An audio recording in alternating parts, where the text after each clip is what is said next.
Welcome to Let's Coast Live. Woo! Tonight with the MLM points champion, the Pro Mod Division, James Massetti.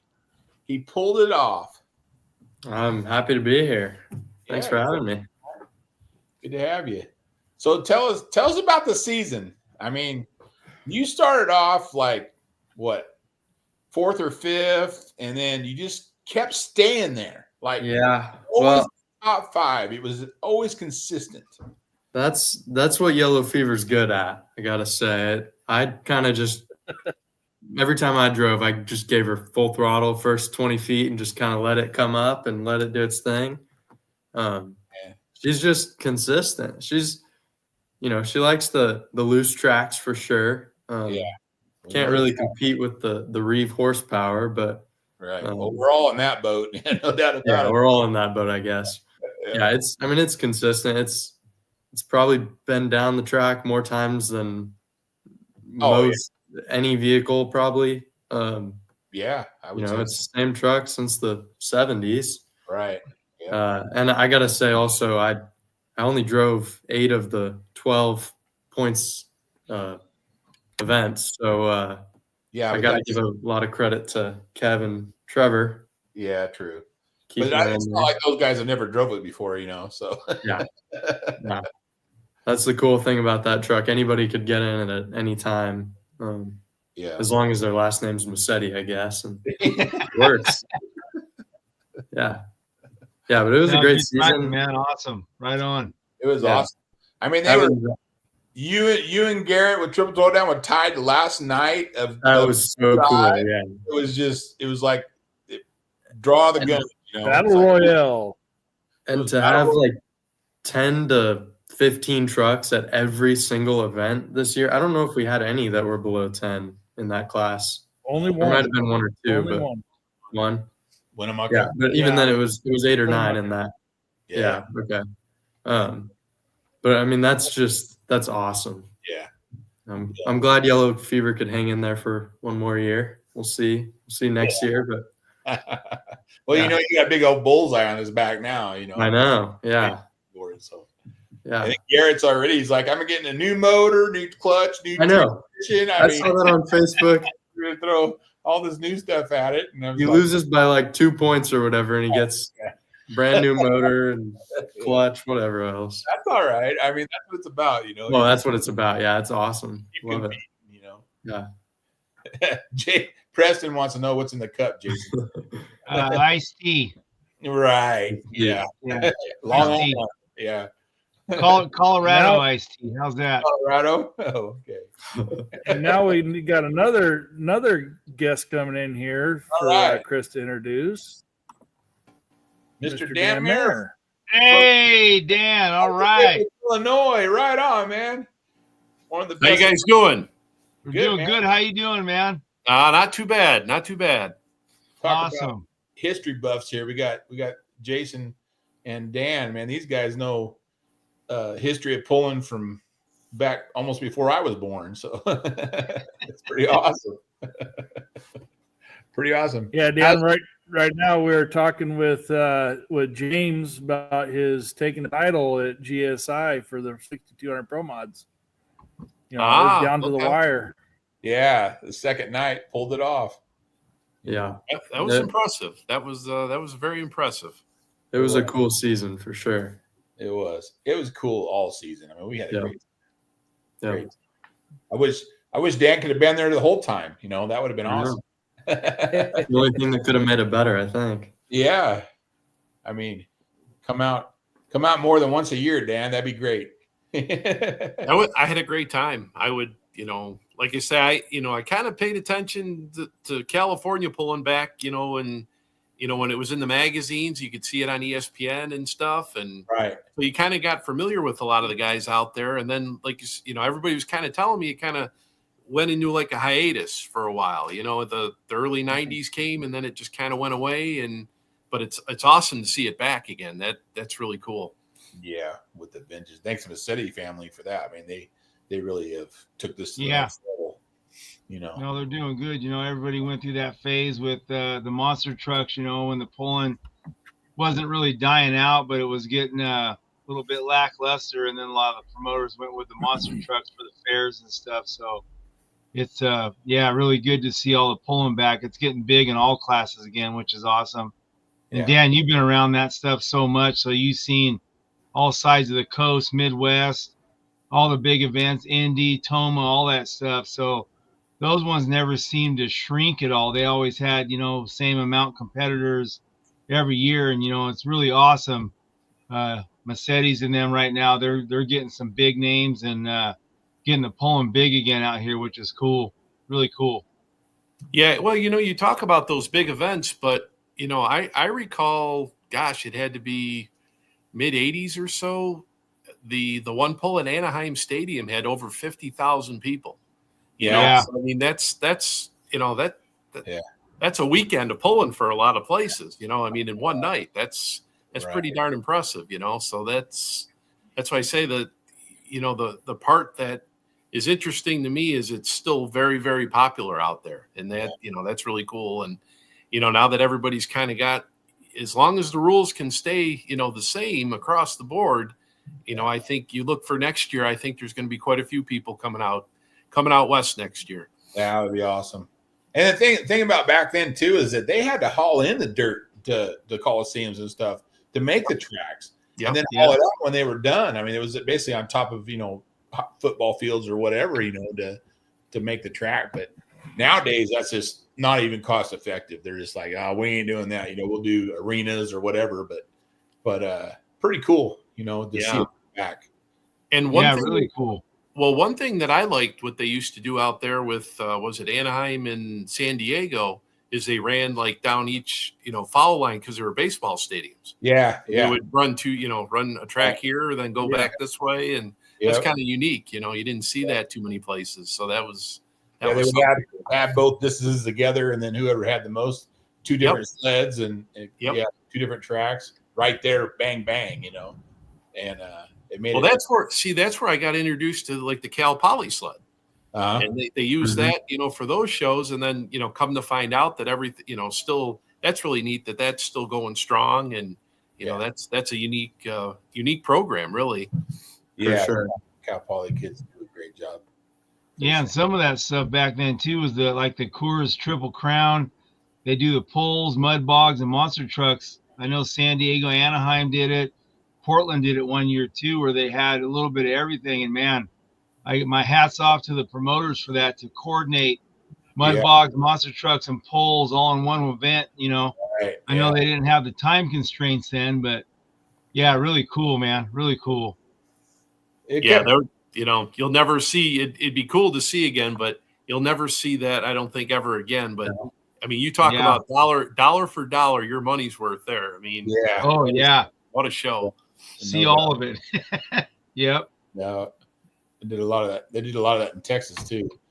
But So, Dan, what was your favorite pulling place to go to? I know you've been everywhere. What's your favorite one? One of my favorites, I've got a couple favorites, but Hillsboro, Wisconsin's one of my favorite. And then Bowling Green, Ohio is definitely up there on the list. Farley, Iowa. I mean, I don't have a one favorite. There's there's a bunch of, whether it's, the folks down in Benson, North Carolina are great. It's like I say that just about every venue you go to is unique, and the people that's the part that I like is the promoters and everybody. I mean, the folks at Goshen, Indiana are great people. The Simons up there in Farley, Iowa. I mean, it's just Chapel Hill, Tennessee. They're all great people, and they're all great to work with. So, yeah, that's what it's about right there. Yeah, absolutely. Being around good And people. that's where the next generation, that's over there at the other corner here, James coming into it. He's going to be the one taking this torch and running with it here in a few years. Yeah. This next generation is going to keep going up, right? Hopefully, yeah. There we go. And I'd love to hear how our pull, or what you've seen of pulling out here compares to back there from an announcer perspective, because we can see it from the puller perspective, but how is it different? Really, it's not different at all. I mean, it's really, you guys have first-rate equipment out there, and the competitors are all great. They're all great to talk to. I mean, there's really no difference, really. I mean, you could take your event and put it out east, and you wouldn't really notice any difference, really. And which was unique about this fall is I had never done a pull down in Texas before. We went down that pull down in Lufkin, Texas, and I had seen a lot of those guys up at the farm show. The National Farm Machinery Show pull up there. That there's another pull that you talk about. Great people, but had seen a lot of those guys come out and run, and it was good to see them in their home territory. So that was really neat. So I like you say, if you didn't know where the pull was happening, you wouldn't have known. You would have thought it was somewhere in the Midwest. I mean, there's really no difference. I mean, everybody's got their, like your country modified class and, different, everybody's got little, this or that. But for the most part, all your big classes were, like you'd see anywhere, in the Midwest. Wow. That's good to hear. That's kudos. Yeah, that's kudos to you guys, Massetti's, for doing such a great job with that GSI, that put everybody on the map, basically, That's more my parents. I'm not really. You're in it, man. You're there with them, man. You're helping all of it for sure. You help too. So Dan, would you compare like a Chris Daniels to like a Chris Holdorf or what? Well, I mean, he's got a little ways to go, but you know what? You haven't seen it on the ground, Dan, before I can do anything. I haven't seen since Chris retired. I hadn't seen anybody come in like him. So that was, he was. I wanted to send Chris Daniels some videos of Holdorf about the Chevy Ford stuff, because Holdorf was really big about that, and that's what I think made him real popular too. Was especially when he was pulling with TNT. He had the Ford fans all behind him, and man, anybody that ran a Chevy might as well just park that thing out back and light it on fire. Well, man. So. Oh yeah, he was great. That's kind of you, Daniel. You got to pick it up. I'll send you some old videos of him. I want to pick the attitude up. You need to talk like him a little bit. All right. I'll keep it going. I don't know. That Ford has been scared all season this year. So, Ford hasn't been too productive this season. I guarantee that. Hey, you guys did good. All you guys did good this year, man. You guys made a lot of pulls. That's awesome, man. A lot of miles. Yeah, a lot of miles. All you guys did good. We had a blast. Awesome. That's the main thing. We had a blast. Yeah. Well, that's it. By far the best season we've had as far as having Well, fun. and like Chris and I had talked about it. We started off this season with going to Illinois, going to the Pullers Championship. That's right. That's right. Back there, Going back there, had a good time, and it just seemed like it rippled from there. Yeah. To be voted in by the fans and stuff to go to that was just incredible. It was like a bucket list, Yeah. And, we did. It's hard to believe that was this year. Like Yeah, I know, this right? year is I know it seems like that was so long ago. It was only May, right? So, Yeah, exactly. And the first time we've ever traveled that far, and we did good. I mean, we had fun. We went out there. We didn't do good pulling. I mean, pulling sucked, but we had a blast. We met a lot of people that we've never met. We've always seen on TV and stuff. The Hagedorns and Bosch and all those guys, and it was neat to see them, neat to meet them. Yeah, all the heavy hitters were there. I mean, the heavy hitters they were all there. The big motors were there. That's for sure. Yeah. Super nice people. Like the whole experience was just incredible. And the Massettis came out there too. They come out there to support us too. I mean, Reeves helped us get out there. I mean, they supported us 100%, and it was a blast. We had a good time. that's why I say I think the biggest thing is, everybody's got to keep the rules where you guys can do all that. Yeah, you guys can come. You guys can come east, and everybody out here can come west, and you got to have that. Where and if you don't have that, that's where everything gets divided up, and that's not good. To grow this thing, you need to get everybody's got to unify, really. Right. Yeah. I don't speak for MLM here, but I think that's the goal going forward. Like, just making all the classes so that a guy from Texas can come out here and pull, or, and I think, Dan, a lot of, what I picked up from Lufkin, I got to meet with a lot of those guys, and our pull was talked about. Like it wasn't quite in the picture for most people, but it was at least, it was relevant and people were considering it. And I think the more we keep this going and keep on the same trajectory, we're going to see a lot of those people come out. We got people from New York. We got, that was it. I think, you wait till next year. I think, with Tommy and Dylan doing what they did, I think it's going to, hey, we can go out there too. We're not doing anything, or, Well, even, with us traveling, them traveling and everything else, and looking at making these trucks fit the rules across the nation, it's opened the door where Chris and I have sat down many times. Hey, do we want to pick someplace and go next year? Do we want to pick Rock Valley, Iowa, or go somewhere for an event? Yeah. Nebraska or somewhere, but we wanted to try to make another one, but of course, sponsorships and stuff like that come into play. So we got to have money to get there, but it's just as hard for everybody to come here as it is for us. Yeah, to go exactly. They got the same boat. They're in the same boat. It's hopefully this economy gets better and we'll be able to do that. So, very cool. and trying to get more eyes on the West Coast out here, and more, it opens the door for more corporate America to see that we're doing it out here no different than what you guys are doing in the Midwest. Right. Right. Get the Deers, the Case IH, and all that stuff to start getting involved in organizations out here, could only improve it. Right. Yeah, absolutely. Well, and you guys, the West Coast is, big with the, with drag racing, the automotive side of things. So, I mean, and that's where, for years, with, the Mellows, and you had, Greer Hamilton, Dan Quaylo, would come out this way. And it all just kind of, worked that way, Yeah. One thing I think is pretty cool going on right now is all these podcasts, like just kind of bridging that gap a little bit. It's just cool to see. It's, 5 years ago, no polling guy was on a podcast or anything. It's cool that we're branching out to be a little more connected. I like it. Yeah, it's opening doors. It's opening doors. Yeah, it is. I was supposed to be a substitute, and I end up being on here all the time now. So on the second show, dickhead. There you go. See how that works? So you just kind of you reeled me in. You go, come here. Yeah, you gotta get the Ford guys on there. There's a lot of fans, on both sides like Ford still. So yeah, I couldn't. Dodge. Well, Dan, you remember back in the early '80s, NTPA came out to California a bunch. Remember that? Yep. Yeah, I remember reading that in the Polar magazine. Yep. Yeah, I still got a program. They actually had a pull at Sears Point at the drag strip. 1981 NTPA came out.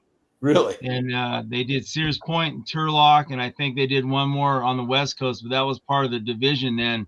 I don't remember when it folded, but I think it was like 83. You probably know. I want to say it was like 86 or so.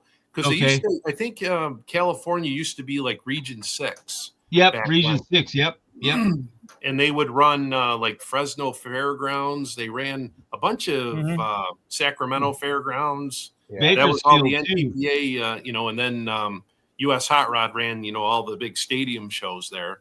But then what was the other, the Cow Palace up in San Francisco, right? That was the big Cow Palace. I know I've got a couple of videos of that, still kicking around with the shortest track in California, like 150-foot track. Yep. and they actually could go this way, or they could go it was like a V track. Like Oh, they started in the same spot, and like the tractors went this way, and the two wheelers went another way, or whatever it was. And pretty close. that was what was his name? Borba. Borba, right? John Borba. Was that? Yep.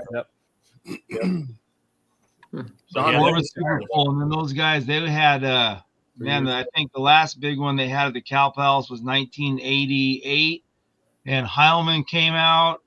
Banner Brothers brought their tractor. Tim Virginia Engler. Farmer, a bunch of those guys came out. Ron Mealing was there with his 4-engine tractor.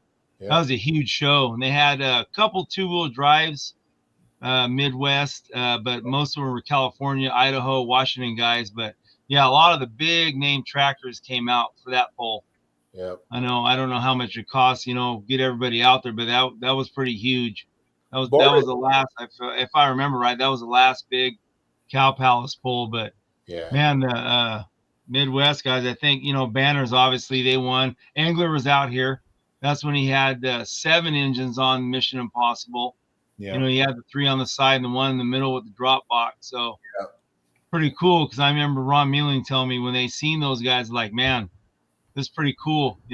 See these guys come out here to pull with us and look at their equipment. And he said all those guys were really cool. They can come up, look at their stuff, talk to them. It was great. Great. Yeah, Borba was good. He sent everybody to Hawaii a couple times. That's right. Yeah, that's right. They did. It was pretty big here for sure. But it's that coming truck back right there. Went to Hawaii. Yeah, third dimension. Right, yeah. When Siegler had it, they went to Hawaii. Yeah, they had to drain all the fluids and then spray everything down with WD-40. And then when they got done pulling over there, they had to clean everything again and put them back to ship them back because it couldn't have any contaminants on it, dirt or anything. Yeah, first year John Shipman sent Moonshiner out there. The aluminum, the alcohol ate up aluminum fittings, and when he got to Hawaii, he pulled the thing out of the container, and the fuel tank off the front was laying in the weight box. Like, oh man, okay. So they found a guy that helped him out, get it welded back up, or get another tank so he can go for the night. So that was good. Dang, yeah, that salt water is brutal and everything. Was that the old third dimension I see sitting back there? Yeah, behind you, John? Yep. Okay, that is it. Okay, all right. That's the most powerful truck that John's got in his shop right now. It's way more powerful than they don't bring it out because doesn't want to get wet. Engine in it. That distributor in the back, it's backwards. Hey, wrong. Hey, James likes there's heavy stuff, man. Like right, James? Come on, brother. I like the Chevys and I like the Dodges. Yeah, Dodges are good. Now, Dan, they're all come on, man. Chris, I love your truck. You know that? I've seen that. I used to sit on it, man. You like me, James? Damn it. Hey, I love you, Chris. Just hurt my feelers. Not a Ford guy. Okay. So, Dan, on the other side of that wall right there's another truck you'd be familiar with. Is actually the original Wild Hare. Yep. Really? Okay. Yep. Okay. Yep. A friend of mine bought it a couple of years ago. We ran it for one season so far. He's still thinking on what he wants to do on his motor, but it's now called Utterly Wild. It looks almost exactly the same, just no graphics on the side. And he's a dairyman, so we kept the wild thing. Now it's Utterly Wild. I think myself. So it's still got the old Dodge body on it then. Yeah. Yep. Yep. Okay. Yep. Still looks same chassis. Same. Okay. What happened to the Red Rabbit? Did that go down the river somewhere, or did that? That one, yeah, it got that one's cut up. Oh, okay. Somebody bought it and cut it up, and okay. Unfortunately, it went to the scrap, man. Yeah, okay. Yeah. Rule book for country mods. I don't know. For the closest thing for that, I would say for you guys would be Pro Stock. Right? Pro Stock. Yeah, Pro Stock, but you'd have to put DOT tires on, right? Yeah. No, the Pro Stocks around here in southern Indiana have cut tires. Oh, okay. Cool. They're like a, I want to say they're around 500 cubic inches, and yeah, they're like a derivative of the old Super Stock class from years ago. Remember the small block Super Stock class? They ran indoors there for a while, and then that kind of Yeah, So they, I know North Carolina. They run. I just watched it on one of Full Polls TV broadcast, and they had a pro stock class that they looked just like our country mods. oh, okay. The same, the weight box, the same, everything. Not 60-inch, 42, and I don't know what they have for cubic inch or anything, but the tire same, all that. So, Well, Yeah, I now wanna we're going see- to add in another guest, the one of the best sled operators. the man behind the in the hook, nation. yeah, Man Yeah, behind the Logan sled. Thomas. Logan Thomas, how is it, buddy? How's it going? How's it going, man? Not Good. gonna lie, I almost forgot about this, and I looked at my phone and I told my wife, I said, "I've got to go right now." Oh man, I'm glad you made it. I mean, I love the rest of these guys, but I really want to talk to you. He wants secrets on that red sled. No, what he wants. I don't want secrets. I just want to talk to you, man. You've been behind the hook for so long, and I just have questions. I have questions, a lot of questions. Well, sounds like y'all were going pretty good with Dan. I don't want to cut in there, but No, actually, we were on to odd 4-wheel drive classes, and we were just talking about the you guys run down in North Carolina there with the Jeeps. What are those? The light 4-wheel drives? Light Is that four-wheel what drive. light 4-wheel drive. Yeah, they're a lot like the country mods, huh? Sorta. They're only 4,000 pounds here. Oh, yeah. But I And- noticed the weight box and the tires were the same. That's all I noticed. So Yeah, 31-inch C-Pex. I'm trying Yeah. to remember it's a shorter wheelbase. I'm not remember. It's not like a full size 135. I don't remember what the wheelbase is. It's one. I want to say it's under 120. I'd have to look it up honestly. Oh wow. And, Oh, Chris, you'd fit. It's a short weight box. Yeah, I fit. Yeah. Maybe I 500 should cubic. move down, huh? James. Damn it. What's that? Maybe I should move down, huh? I mean, I'm not saying you should, but It's the only class you're going to see Jeeps. I could say that. That's Yeah, yeah. there, You've got a there lot of are Jeep. there are some full CJ Jeep bodies in there, but they're 500-inch engines.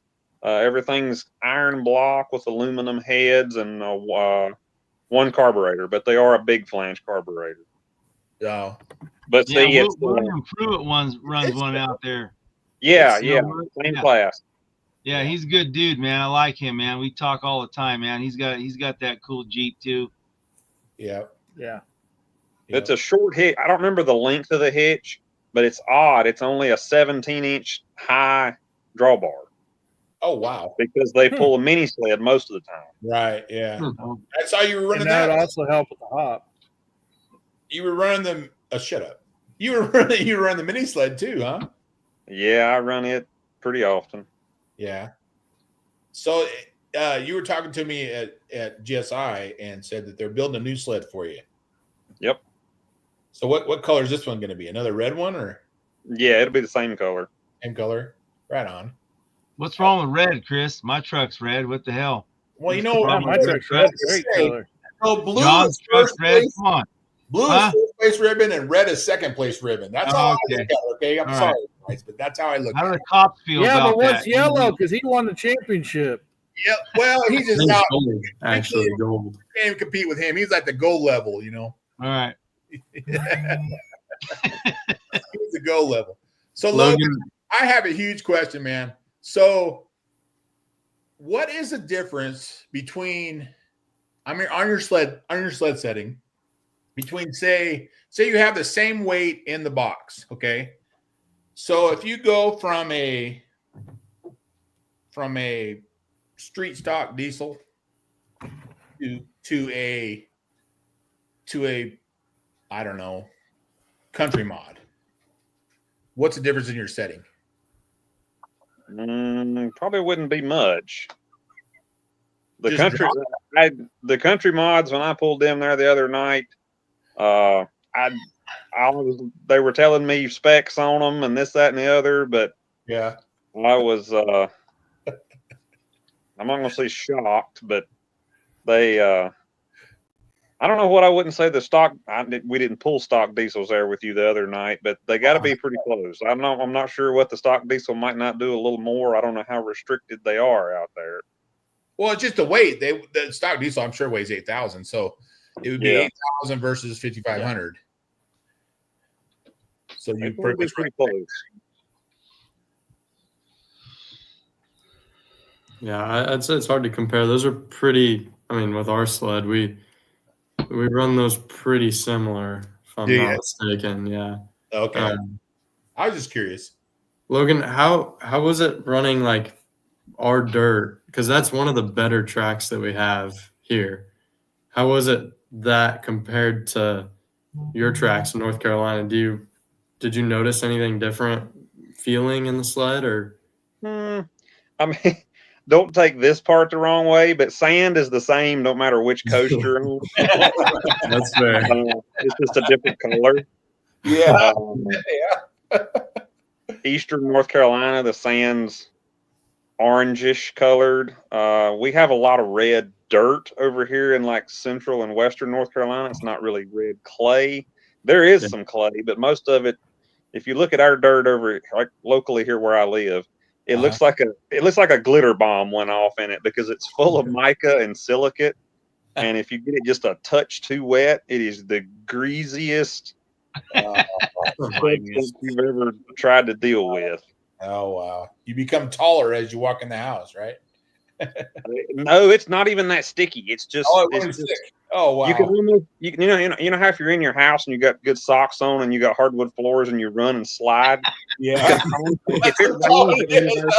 Nice. Matter of fact, it done this at Hickory here in the fall. It sprinkled rain and we had to blade the track off, and you could literally run a few steps and just slide on it. Nice. It's just slide.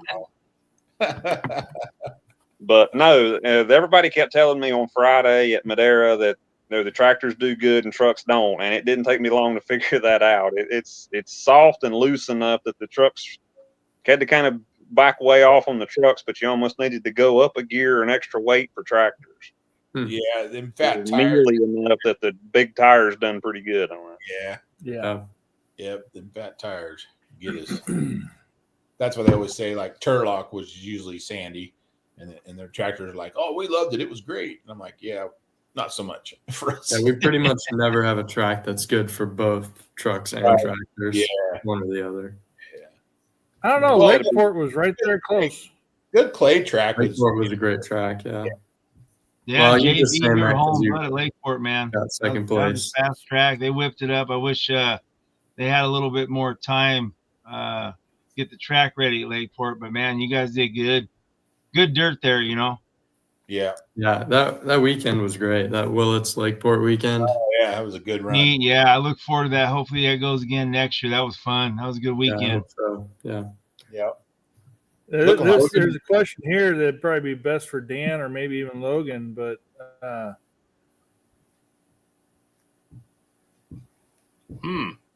Florida. I don't know if there's a road from here to there. Is there? You gotta make a loop, big loop, big circle, half circle. Well, you know, Florida really the last few years here has kind of made more of a comeback than it has. Yeah, I see that they're right on. Yeah, they're bringing it back. Yeah. Well, home of Chris Holdorf, man, the Florida Cracker. You know, there you go. See, he's ready. Well, Mr. Sparkle too was from down there years ago, so he was national champion. Yep. So I mean, it's doable, Jay, but it's a long ways, man. Yeah. Yeah, that ain't cheap either. No. Oh, Logan's out. Where'd Logan go? He's back. I gotta bring him back in. Preston's gonna get a phone call. I can tell you that. I hit the wrong button. Sorry. That's all right, man. No problem. No problem at all. Logan, what's your operation like running the sled? Is it just you that does it in North Carolina? Or I mean like when you go to an event, what's that like?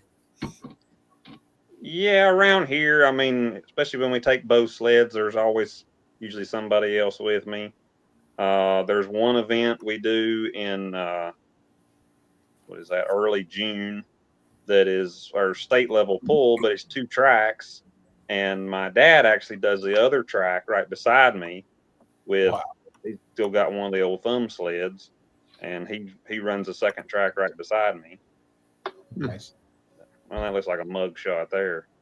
Oh, that was a milk carton. It's I a good think. looking sled. Actually, that picture right there, I know exactly where that was taken. That was taken at Goshen the year we had to run the opposite direction, and the air conditioner had quit. That's why the back went in the door. Oh man. That day. You poor guy. I can only imagine no AC in them cabs. Yeah. Sit right over for the heat anyway. Yeah, the poor guys, right? No air conditioning. Humidity, yeah, the humidity too. Yeah, I mean, meanwhile, Dan's sitting up there in direct sunlight on the stage. right, yeah. Goshen's, the Goshen, you're right out there in the sun. Yeah, that's Who sets up where you sit, Dan? Because I was noticing at GSI, I was like, man, they're really setting them awful close to the track there. well, that was kind of we were kind of playing around there with Texas, and then at this pool here, more or less, where we kind of want to be, and it's kind of work in progress. So where that's going to be, but I'm trying to get it that way. Just about all the events is where I'd like to have it. I mean, obviously not too awful, not too close, but yeah, that just kind of worked out there where it just it seemed closer than it was, and but yeah, that's right on. we're just kind of playing around with different ideas and different Chase things. and Doug didn't want to carry the podium any further away from the trailer. That's what I was going to say. Yeah, that's exactly what it was. Yeah. In Lufkin, it worked out pretty good because you guys were right kind of between the track and the crowd, right? So you kind of got to do both. That was pretty cool. Yeah, that kind of worked. And then as they brought them back around, we were able, everybody was right there. And that worked out pretty good right there. Yeah. We should do that GSI next year, move them to the other side. Yep. Yeah, it could work. Everybody as they loop around or. Yeah. That'd be cool. Dan, how did you get into announcing? I don't know if you've asked that already. Or... Well, I'm an old dirt track racer from up. I'm originally from outside of Buffalo, and we moved a couple of years ago. We moved down here to Southern Indiana, just outside of Louisville. But when I was back in New York, I ran dirt cars for a bunch of years, and my oldest boy was 2 years old, and it was getting to the point where I was out in the garage and he's in the house, and it's like, okay, I can do this when I get older. So, I stepped away from racing, and after a year or so, my wife's like, you got to do something. You're driving me crazy.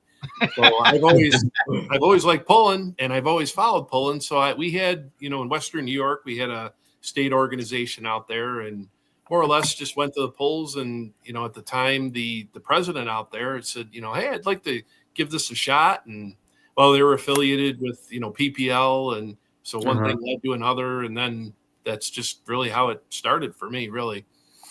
Your wife just didn't want you in the house, and now you're. Well, yeah, you got to get another hobby, So it's like, okay, hey, you're not married yet, James, so you'll figure it out. Once I'm sure. Days coming.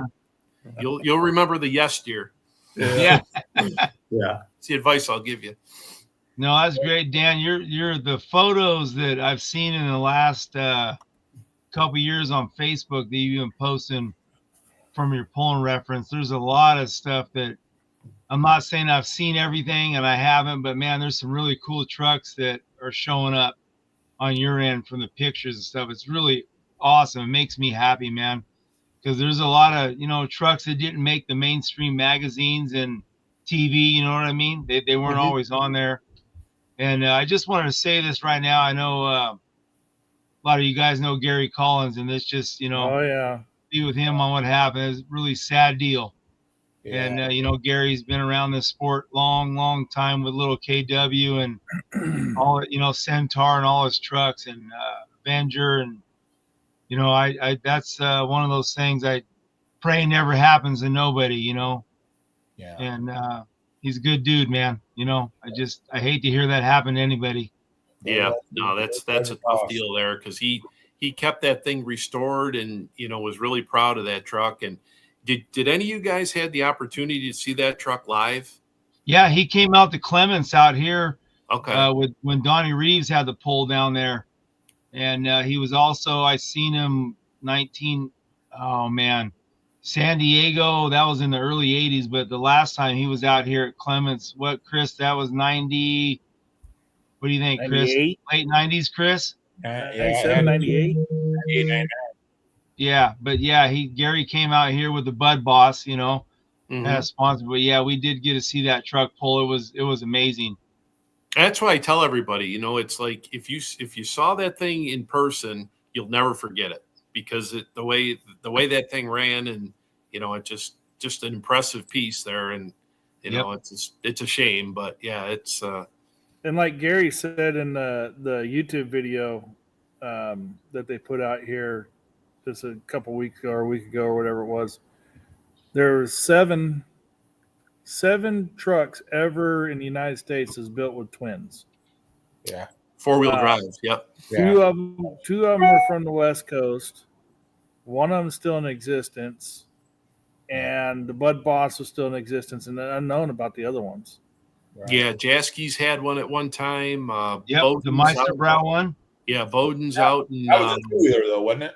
No, they converted that into a two-wheeler. Yeah. It started in a four-wheel drive. Dan's right. The Bowden's had Super Stud, which had the flatbed with two motors in it, one in the front and then one on the flatbed. Because way back when, before they were U.S. Hot Rod, I'm trying to think what they were called. TNT or something? No, they were. Oh gosh, SRO. No, it was before that. I forget what it was, but that was the idea, was they were going to have a super extreme class or whatever with the 2-engine trucks. Is what they, you know, that's what their idea was, and it just never took off. You know, it was, you know, that was going to be their, in the early 80s. That was that they tried that. Yeah, around 80, 81. Super extreme trucks or something they were called, or I forget what it was. Super X. That's it. Super X. That's the Super name. X. And wasn't that they were trying to do the National Hot Rod Truck Pulling Association? The first one was in. That's what it was.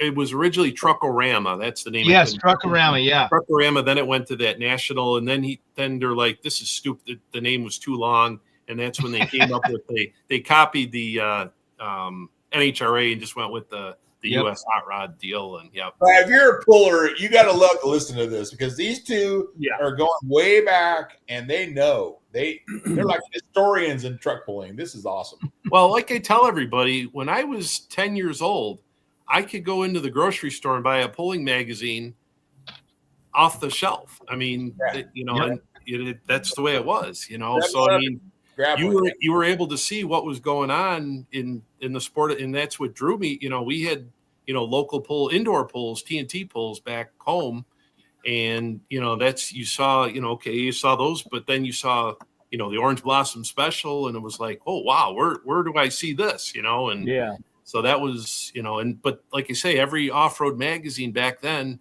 had, you know, tractor and truck pulling in it. You know, and absolutely, man. It was pulling power, and then you had off-road truck pulls, and then all that stuff. Like you said, you can go to the newsstand and get it. Remember Bob George, who started, you know, he was the one that started the long name to the short name USHRA, and then he was the big move to get all the pulls indoors. Remember, he wanted to do all the hot rod pulling indoors. So, there was a lot of literature back then. Because Bob George actually had a history with drag racing, so he just more or less took and that's where he grabbed Art Arfons, and he took that, and that's what he brought the pulling indoors, and you know, that was his big thing, was, you know, making a show basically is what it was, and you know, I mean, they, you know, and then it just kind of morphed from there. The Owensboro guys that put the pull on there at the farm show. They were the ones that started TNT back then, which was a rival to U.S. Hot Rod. And because you remember, NTPA just did outside stuff. That's all they ever did back then. You know, so you had these guys that went year round, you know, on the winter circuit.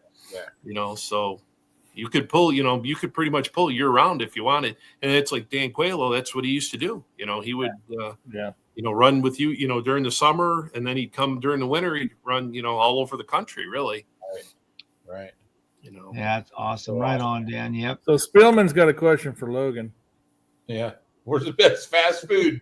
In and out, baby. I had to grab one before I got on my airplane. I'm like, you know, I'm leaving California. And there was one right in the parking lot there. So That worked You out seen that perfect. picture? You That was pretty handy because I picture of the think bag me and online. That's Justin cool, and man. Kevin, we went like 3 times. That's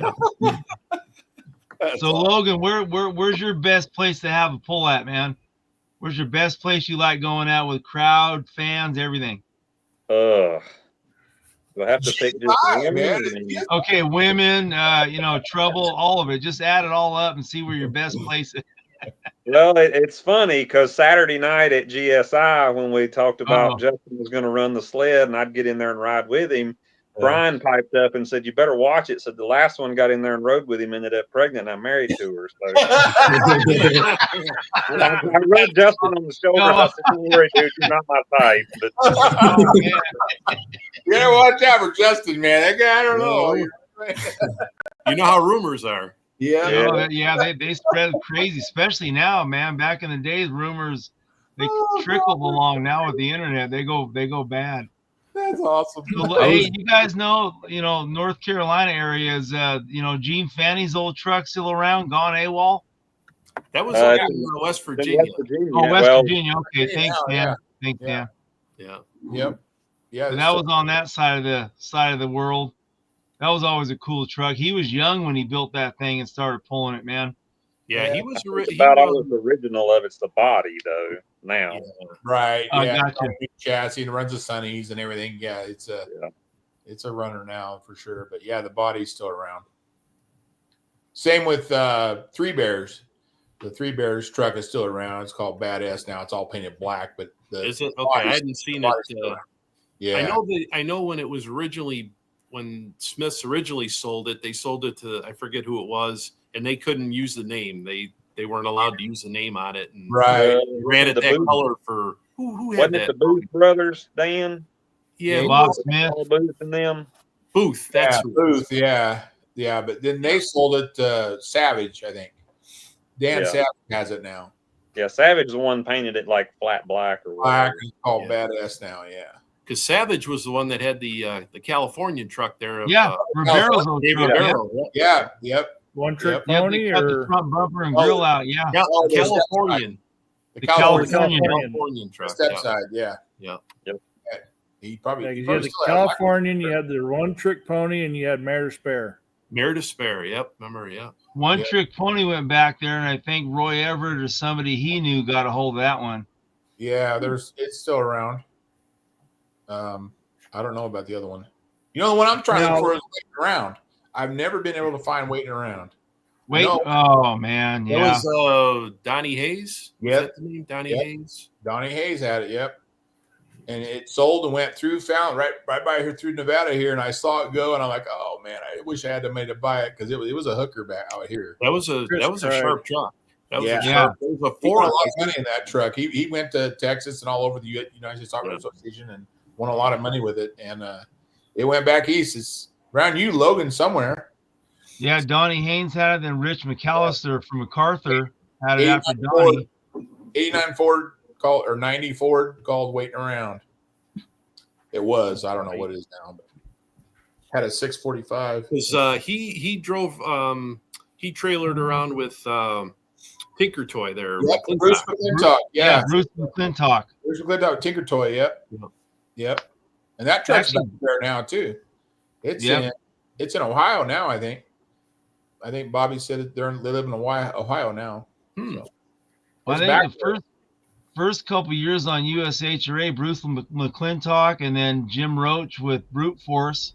Yeah. They were out of Merced, and then Quelo. Those guys ran together at several of the polls for USHRA. Dan stayed with it the most of the time, you know. Yeah. But McClintock and Jim Roach did it too.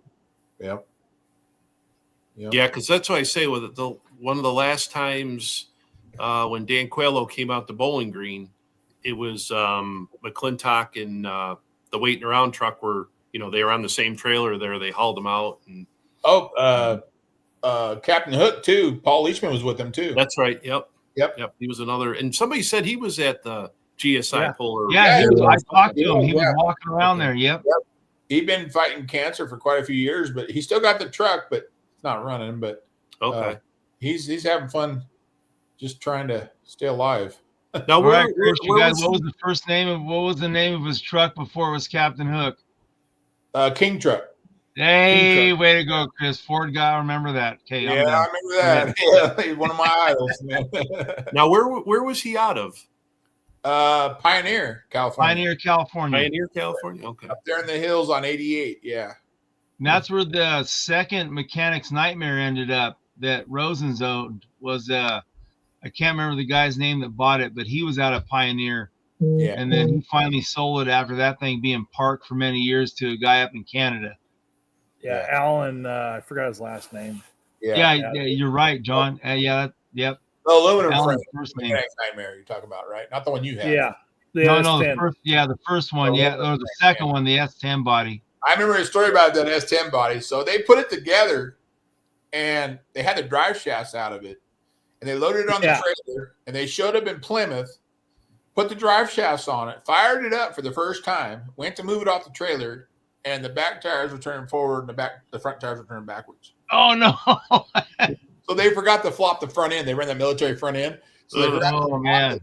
And so obviously they couldn't pull, but yeah, that was the damnedest thing. So you were talking about gone AWOL. What happened to the Rat Patrol that was out there? It's gone. It got cut up. That's too. another one, huh? Yeah. Old Chet Longacre's old truck. Yeah, he got Donnie Reeves ran it for a little bit. Okay. And then they pulled it apart and then went to the scrapyard. Yeah. Now, why is it that the 4-wheel drive class kind of survived out there? Why didn't the 2-wheelers? Why? Because at one time, late 80s or so, I mean, there was quite a few 2-wheelers out there. Well, see, a lot of They're all the 2-wheelers. scared. I'm telling you, Dan, everybody, they're all scared to run a 2-wheel drive. No, they're not scared. All these other guys are scared to run a 2-wheel. No, I'm just kidding. You have Loopy to run 2 wheels, man. It's just crazy. But I'm not sure. I know, I talked to Ron Mealing a lot, and he said, when the class was getting a little bit smaller, a lot of the guys just weren't getting paid like they used to go to show up as far as the events, and that's kind of when the super modified class, 4-wheel drive class was going out.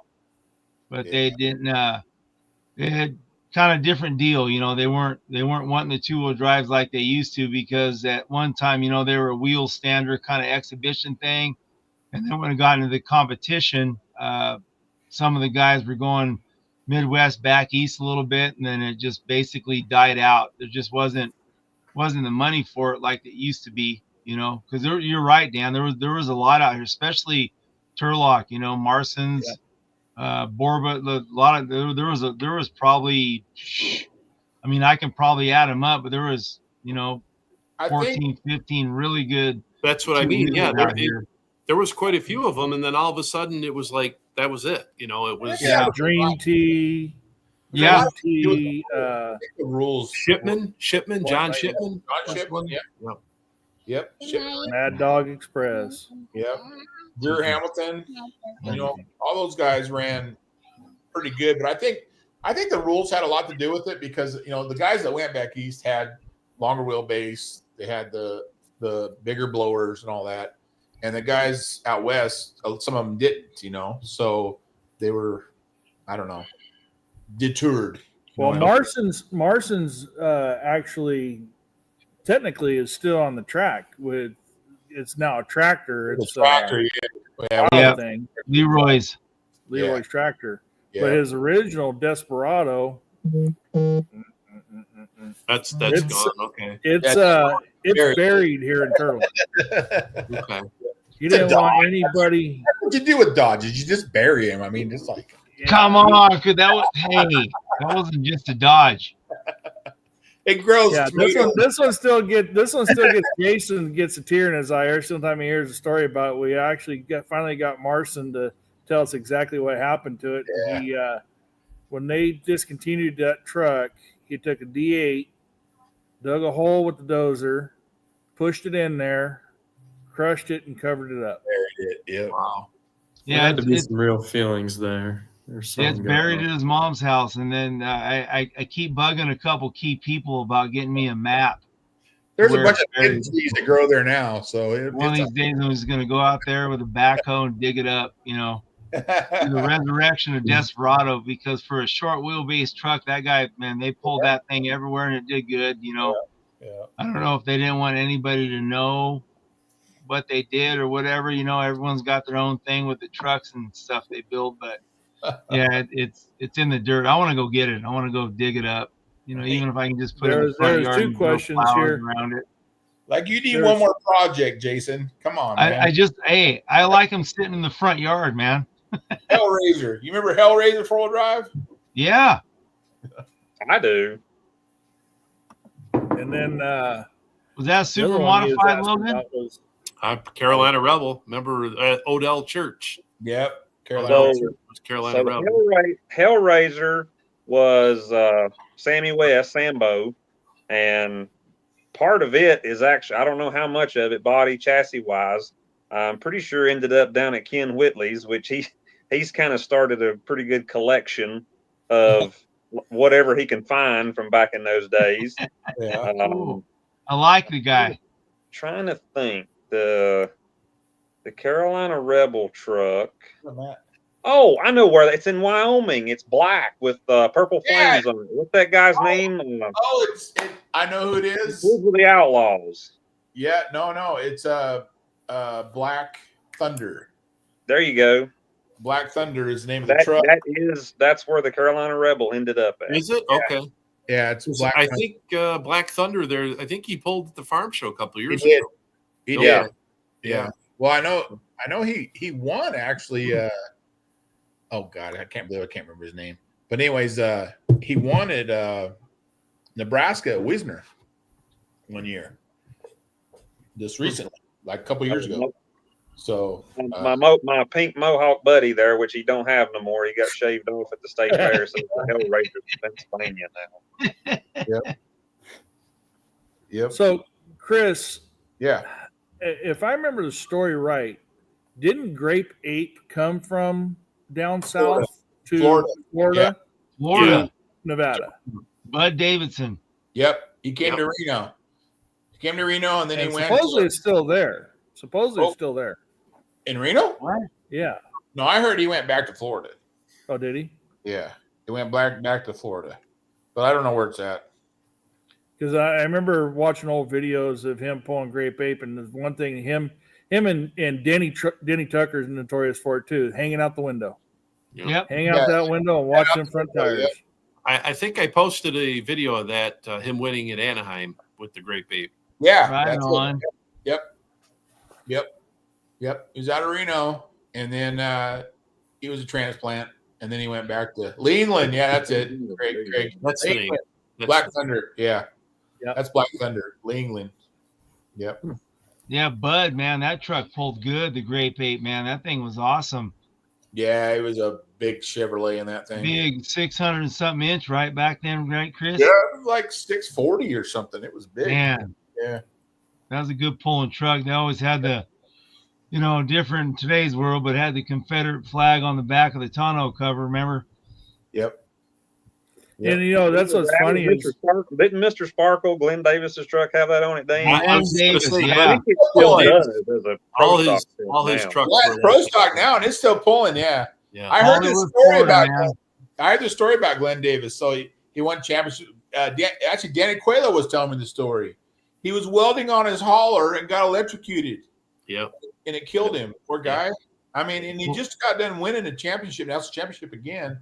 And guy was a stud pulling. Yeah, him and Thomas Carneal and the other dude. Those guys used to all run together. He won Bowling Green. He won. Yeah, Davis won 4 in a row. Yeah, he was. It was awesome. Yeah, it was awesome.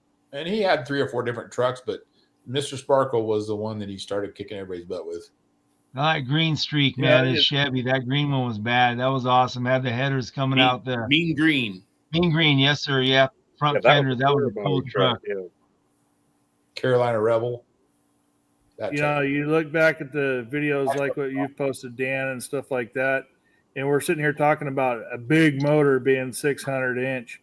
All those back in the day, they're running 454s and 440s, and you didn't hear many over 500 inch.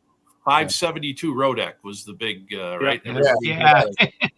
That was the big boys. The black gold, the Oklahoman were all 572. Yeah. The way the way I compare it today is like the 572 Rodex that they were running in the late 80s and into the early 90s is like Hagedorn's big 800-inch nowadays. You know, that's how the progression has just gone. Well, Dan, remember Red Grogan? He ran some big Ford stuff, man. Remember? Yep. Hillbilly truck. He ran some killer trucks. So did Bruce McClintock. Bruce ran over 700-inch. Yeah, with Ford 9-inch axles that he spent all that money on. Remember? Yeah, planetaries. Ford 9-inch axles, planetaries. Yeah. I couldn't believe he didn't peel those gears off, but he ran that for a long time. There were 2 tracks like that in the country, I think. And he said he was one of them. And I'm like, well, that's pretty impressive. 4 9-inch front with planetaries. That's awesome, man. The big Sunny Hemi now is over 800 cubic inches. I think. Dang. Yeah. David Mills, I think, was maybe the first one that had one of those. Yeah. James is getting his next month. Yeah, mine's on the way. I talked to Sonny yesterday. Donnie Reed ordered one. I'm just kidding, but I told Donnie Reed you better order one of those. I'm still negotiating a deal. I'm still working on it. Yeah. I'm just waiting for the whip to come up short of motor one day, you know. Yeah. Whoa. Supermod.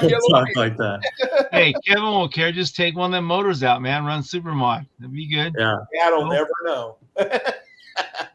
Yeah, I think I'm just gonna run down to Brant's shop one day, and he's got like 10 on the shelf. I think he won't notice. There you go. One off the shelf. Yeah. Back up and punt just a second on the 2-wheel drive thing, and I think Dan would remember this as much as anybody. When USHRA started their 2-wheel drive thing, you had Bobby Johns and the guy from Michigan that had the Darth Invader. Those were short wheelbase, and didn't USHRA call that like the sport 2-wheel drive or something? Sport 2-wheel drives, and they ran them for 3 or 4 years, and then because they were just mainly indoor trucks, they never pulled outside at all. But then when they bought TNT, they ended up with the long wheelbase 2-wheel drives too. So I just wonder if the short wheelbase 2-wheel drive thing from United States Hot Rod, if that had anything to do with why they were short like they were on the West Coast. The reason they did that was because they had sponsorship from Ford, and they wanted to keep it so they didn't extend the wheelbases on them. So they just more or less that was a marketing tool for them that said, hey, these trucks are they're mini. You were a Ford Ranger. You were a Ford, an Astro van, a Ford Ranger. The Chevy. Bobby Johns had the Clay Kid. S10. Darth Invader. That was George Stinnett. That had Psycho. Remember they built that one too. Yeah. Wasn't Mom's Taxi? Wasn't that Barbara's husband? Didn't he run a Astrovan there for a little bit? Same thing. I just remember the Darth Invader. I don't remember. There was only a hand. There wasn't too many of them. I mean, you're right. Yeah, Alan James built his, which was the Ford Ranger. They had the wheel wells. Rice up with that. Rice Burner was a Toyota. Yeah. Bill Romsberg. That was a rice burner. Actually, if I go to Richards in the summertime, if I leave and go to town at Mount Pleasant, I drive right by where Bill Romsberg lives now. He's got a triaxle dump truck, and you drive right by his house on the way to town in there. No way. He doesn't live in the same place. If we leave with the trucks and sleds to get on the turnpike, we have to go through Alverton, which is where Bill was from back then. But his address is Mount Pleasant now. I've never met the guy. When he walking around the yard, I've been tempted to pull in there and talk to him. Yeah.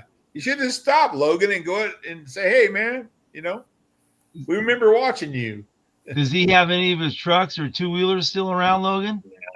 No, they're all the rice burner truck went out to Illinois. They run that. They did run that, and then broke the frame on it, and that was because he extended the frame. Bill Romsberg did the early, after the buyout, and extended that out a little bit. And then he ran it for a couple of years. Then he sold it, and then he was out. But he had at one time he had the 2-wheeler. He had a rear end and dragster he ran. And remember that phase? They went through that for a little bit. And, Hollingsworth had one too. Mike did. Yeah. Yeah. Yeah. Pulling the Now, when you Yeah. guys talk about two-wheel drives, I just remember back in the day, with Alan Gaines with Orange Blossom Special. But another one I used to watch on TV, and it was always cool to watch because there's a TV show, Mother Jugs and Speed, Oh yeah, Yep. the ambulance. Yep. the old Yep, ambulance. the ambulance. I kind of want to go back. Logan, Told me you- that's still around too. Gosh, where was It was that? just for sale not too long ago. Yeah, Yeah, okay. That's yeah, where yeah. somebody had told me about that. Yeah. Logan, Go ahead, James. how did you get hooked up with Richard, or like how did you come to drive the sled? Well, so I've told this story 1,000 times, I'm sure. but my dad still got his sled that he had. He bought it before I was born. Still got it. Still runs it. And back to the hot rod stuff. If you see that, it's thumb 8 and 9. One was red, one was orange, but his was number 11, and it's still pretty much got its same basic shape and stuff. But anyway, 2000 and had to be 2010 or 11. We were showing dairy cattle I was out of 4-H at that point. My sister was still in it, but we took a couple with some neighbors, and we went to Louisville in November for the livestock expo, and there was a family right across from us with brown Swiss cows from Illinois, and he had empty space over there, and we're like, y'all got more coming? Or, well, yes, this guy from Pennsylvania is coming with his kids, and they're bringing a cow and 2 heifers or something. Well, of course, they get there late, and they come dragging them in, and I seen Richard. At the time, he still wore glasses. He never wears a hat. His hair was all spiked up and stuff, and his kids were little at the time. I don't remember how old they were, but I said, that guy looks familiar. Well, sure enough, that was Richard, and Amy and Nick and Liv, all of them. Yeah. Of course, we were there for 6 days or whatever, and I went over. I introduced myself, and I said, "You Richard Love?" And he kind of looked. He's like, "Yeah, like where's the cameras?" kind of thing. So I told him, he's like, "Wait, Thomas?" He's like, "You're related to Tim and them?" I was like, "Yeah, it's my cousin." At the time, it wasn't long after that Tim had been running one for Dave Hager. So when we kind of figured out who each other were, it was all downhill from there. I called later on and tried to buy it. He'd put the red one up for sale. I wanted to buy it. Of course, I couldn't. There wasn't no way. And Dad, he was too sentimentally attached to his to use for a trade or anything. So I was like, well, I can't buy it. He's like, well, how many pulls you got? I was like, I don't know. There's this, and this, and the rest is history. Huh. That's cool. So Yeah, thanks to a bunch of Holstein and brown Swiss cows, I got into that. Good job. How many of your family members run sleds then? 3? Yeah, my dad, my cousin, and me. Yeah, I guess that's all of us. My That's uncle, he was so if you read the history books around here, my dad and both of his brothers were more or less in it when it started around in North Carolina, which was 1970, 70. I think they got their they started brush pulling, so to speak, in 72, I think. And then I think they got their charter from NTPA for a member state in 73. Man, that's awesome. Dad had a tractor, and Uncle Joe had a tractor, and Uncle Junior, Lloyd Jr., he was named after my grandpa. He never had a tractor, but his involvement from day one was, I guess, and he did do a lot of public speaking stuff in FFA. So his job from day one was always the announcer. And I got he's 82 now, I think. And he still announces the pull that's cool. Dad actually puts on now 5 miles from home. Wow. That's cool, man. Awesome.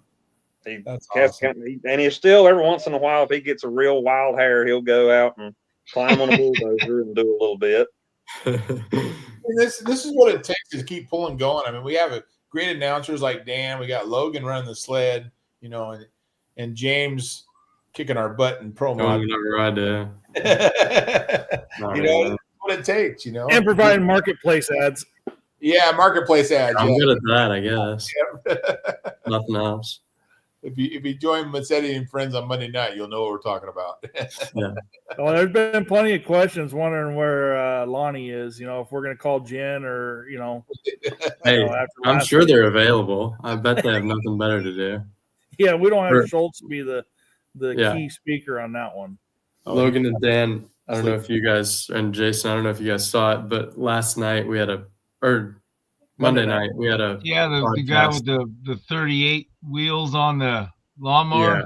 We found this Awesome. lawnmower with 38-inch tires on it and called the number that was painted on the side of it. Yeah. And it was this gal from Louisiana. And like, Louisiana, Logan. When you think redneck from Louisiana, it's this lady. Like it could not be more perfect. So we thought we had found like the funniest podcast guest ever. Oh, yes. And then her husband comes on and he's 10 times better. We all were just dying. We got their life story. Yeah. We went It was like a 6-hour podcast. And we went from talking about buying this 4-wheel drive lawnmower to Schultz finding out how their marriage life is. Oh, geez. I heard it got edited in Facebook. It got kicked off. Yeah. Yeah. Got kicked off. Oh, man. Facebook, everything. Yeah. Yeah. It was so funny that Facebook just took it down, I guess. So yeah, that sounds about right. And then when the husband and Lonnie got on there, then we ended up taking a tractor ride in a 1586 International at 1:00 in the morning in Louisiana. Yeah. Party. It Wow, that was a good time. This said head downtown, man. Yeah. Hey, Logan, I got to ask you, what was your most wildest ride behind the sled? Ever or at GSI? Everywhere. You know, you've been running it a long time. What was your most wildest where you thought, oh, man, I got to hold on right now? What was your most wildest ride? Probably the first time I think I probably ever took a blown mini down the track in the little sled. Oh, yeah, those suckers are crazy. It feels like you're out of control the whole time, huh? Well, no, it's and if James, have you ever run your dad's blue sled any? Yeah, I've run the sled a couple times. I've sat. You get used to your surroundings and stuff, just like if you run any piece of equipment. Well, in the big sled, you know, box has got to travel 20, used to know the distance on that.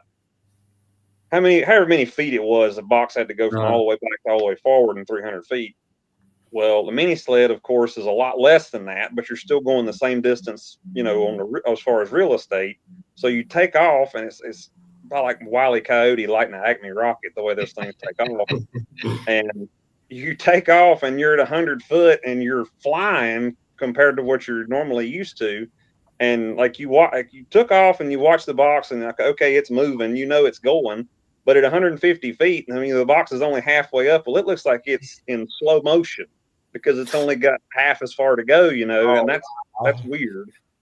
Oh, wow. Yeah. I bet. But you got to remember, it's only 2,000 pounds. You got to stop. So, I mean, you should be able to do that, right? Yeah, but 2,000 horsepower. So 3,000 horsepower and 2,000 pounds. 30 miles an hour. Yeah. Your weight to horsepower ratio is well. Yeah. You got to get up there. If you're not running 35 with a mini, you've got bigger problems. Yeah. 35 is the norm for them. You're flying, flying down the track. What mile per hour do those go? They'll get in the 30s, 36, 37 range, much faster than that, and you're probably not going to hold them in 350. Yeah. I mean, several years ago, when we were doing a lot of PPL Champions Tour stuff, I know one night at Shides, when we were still in Terre Haute, it was always a really good track for diesel 4-wheel drive trucks, and I always loved going there.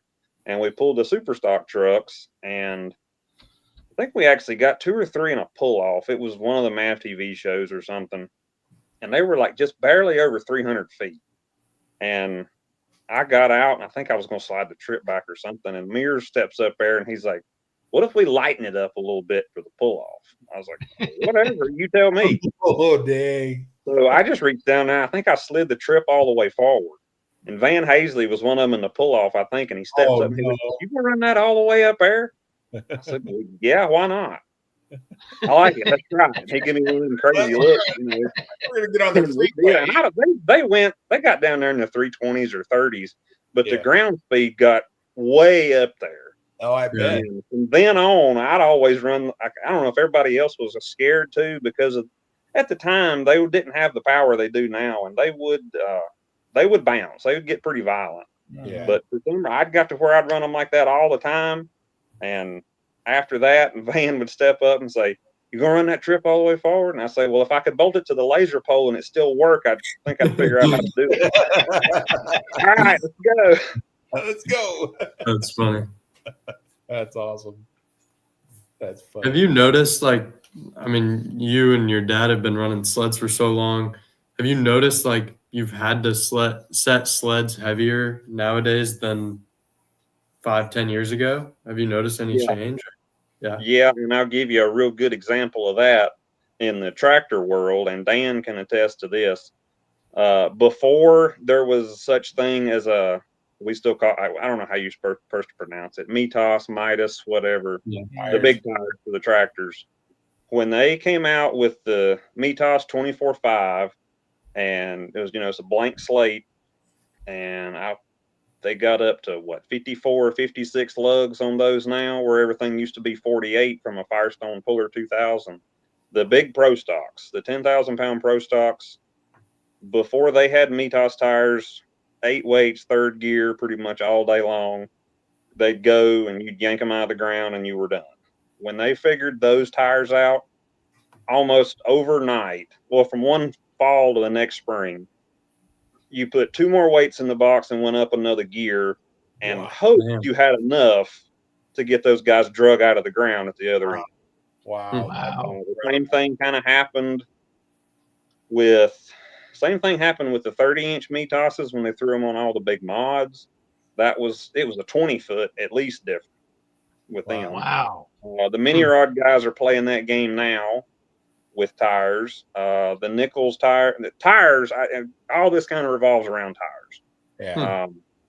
Horsepower stuff has been small gains here and there and wherever, but tires made the biggest, quickest difference, I'd say. Wow. It's interesting. It's doing it in our class too. Tires are starting to become one of the biggest things in our class. Yeah, we used to run CPEX all the time, and then when we went up to CPEX, we put like nickels, like the 2000 nickels on the front. Man, I had to drop 2 gears in the truck.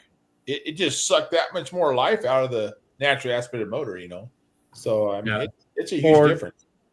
Whatever, you did the same thing. Don't even. On Yellow Fever, we have this cool strategy where we let the wires show a little bit on the back tires. There's more traction, It's like running snow chains. He's running exactly. Yeah. That's the goal. No change. Put them on backwards so we have a chance, okay? Here's something else that Dan could vouch for, being from New York. Now, in Western New York, they had pretty good dirt, still do.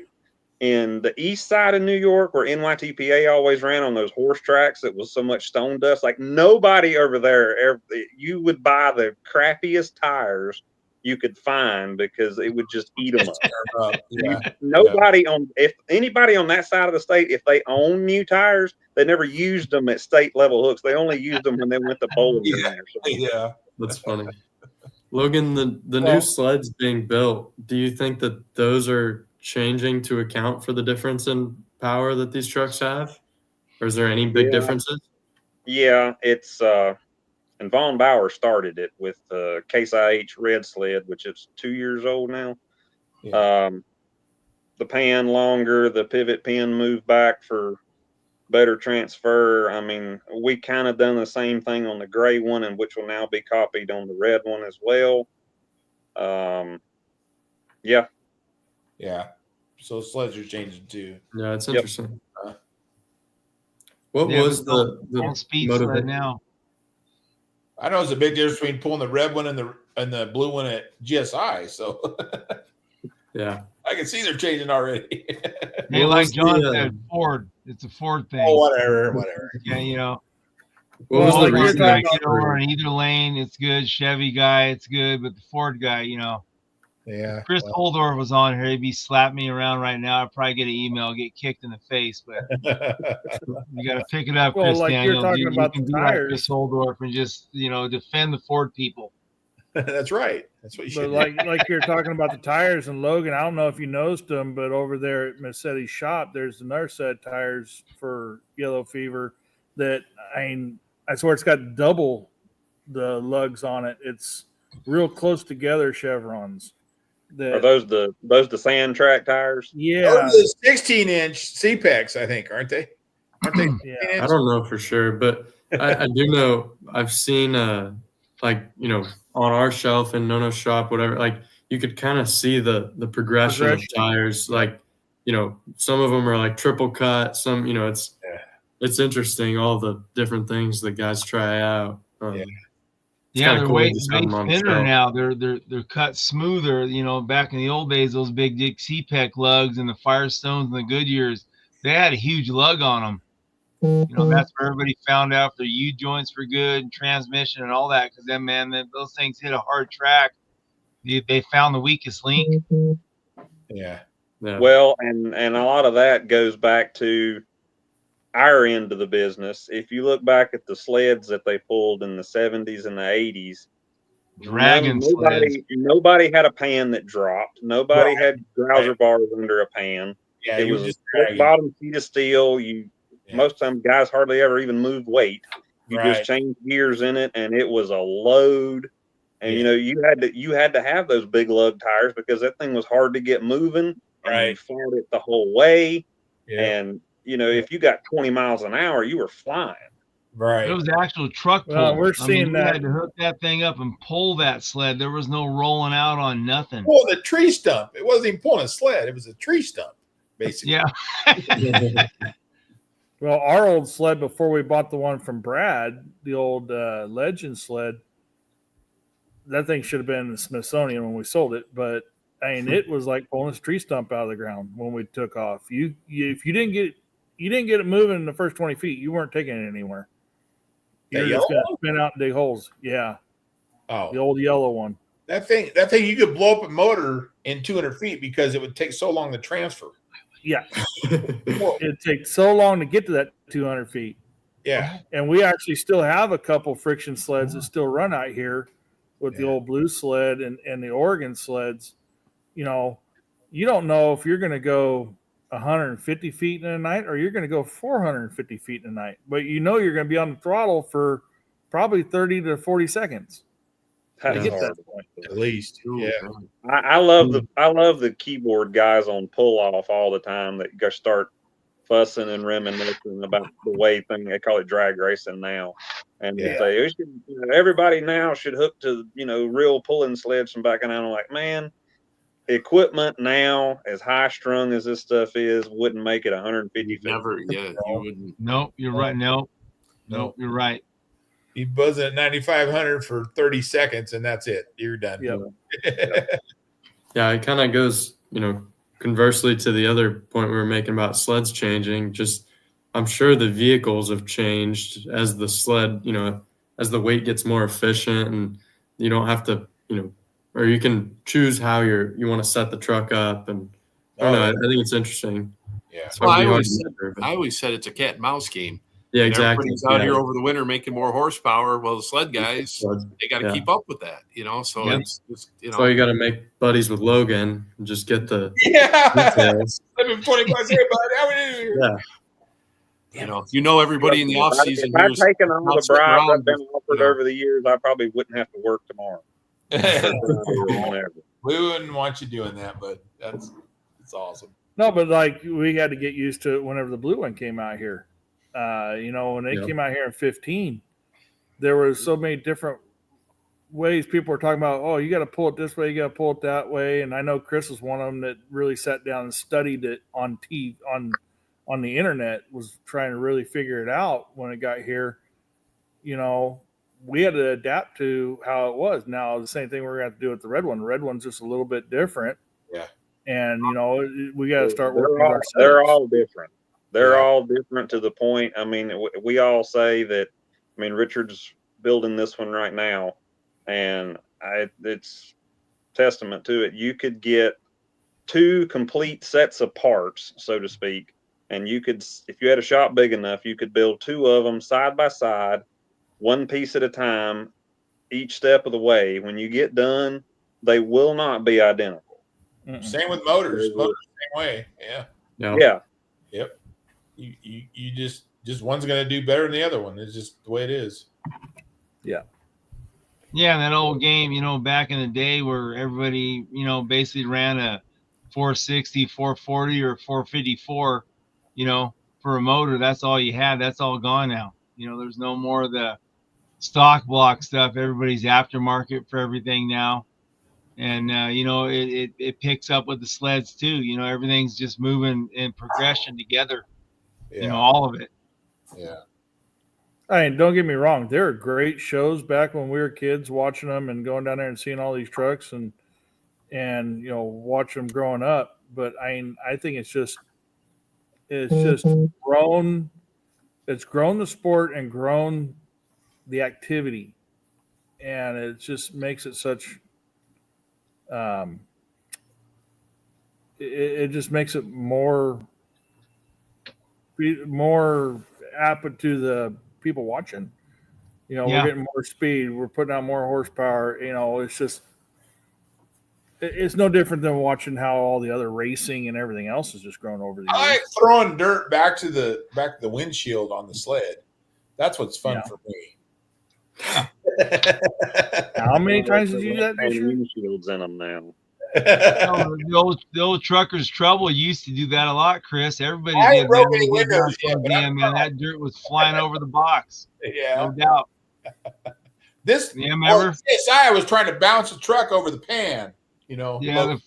The Ford stuff, they helped you out. They had a motor on it, push you along, so you get down the other end. Yeah, whatever. You choke with fans,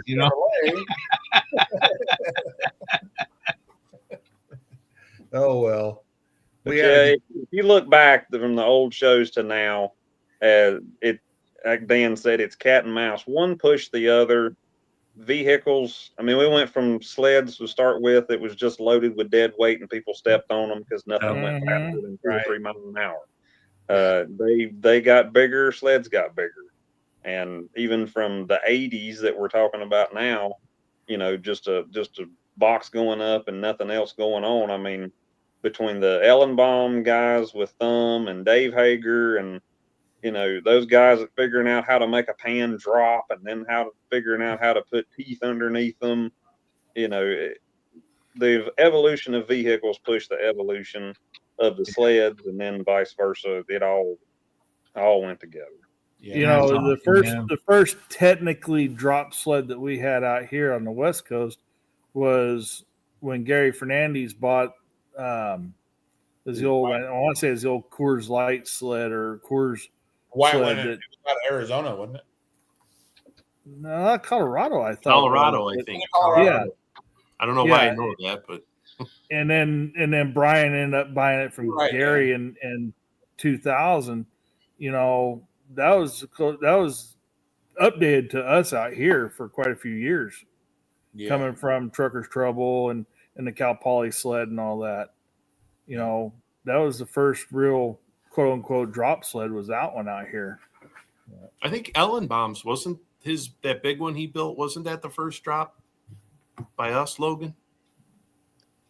The uphill ones had the mechanical pan hold up and drop deal, or doesn't had airbags under the front. But remember Ellenbaum when he the late '80s there when he came out with that new one. I thought that was the first with the pan that dropped, wasn't it?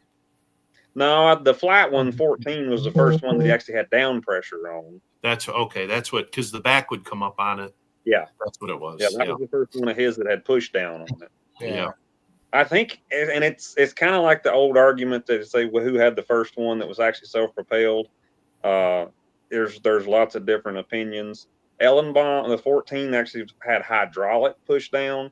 I think Hager and Ludke around that time point might have had done it with airbags. Ludke's, I know, was airbags. I remember that one. Yeah. We had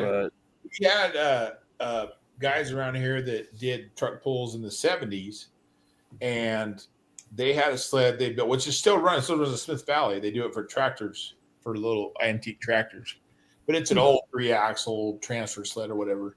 but they ran around here for a few years and they got busted because evidently there was a patent on the transfer weight, and Everybody had to deal with that in the 80s. They shut 70s, down. wasn't it? 70s.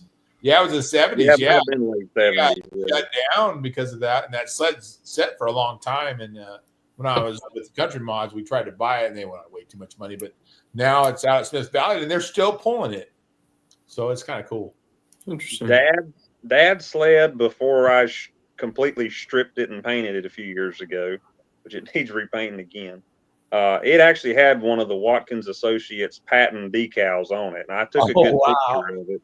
Oh, how cool! To kind of document that it had it was the guy did it. He had built it, and it was patented by quote unquote form of traveling weight box was how they got that, and that's how in the late 70s you saw the Landau sleds, and even Ohio built the Heartbreaker 3 was what they called them. The Landau sleds were the ones that just like a Landau trailer with a pan under the front, and they parked all those tractors on them. And the pan was real short, and you had the sliding axles, under a Landau trailer. And they started basically in the middle of the trailer at the starting line, and then it was ground-driven hydraulics somehow that moved the axle to the back, let the weight of the tractors, put pressure on the pan. I've never seen pictures of that.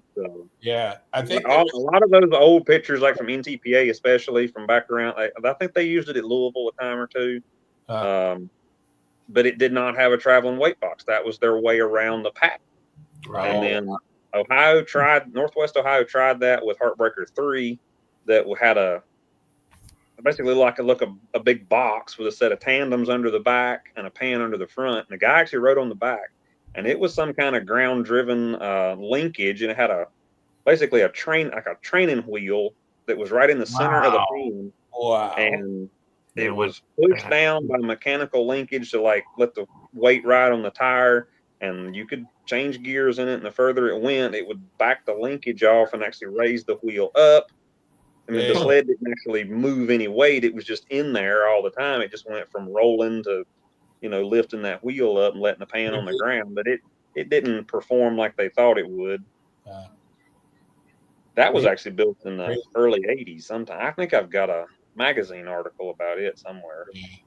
Well, Logan, some of those guys back there, I've seen, I know Dan knows too, they had just a semi truck they'd roll up with, and they'd drive the front end on a pan, and the sled, the roll up box on the back of the truck. I still got a couple videos from the early 80s back there. I think Iowa or somewhere, but it looked like a semi truck.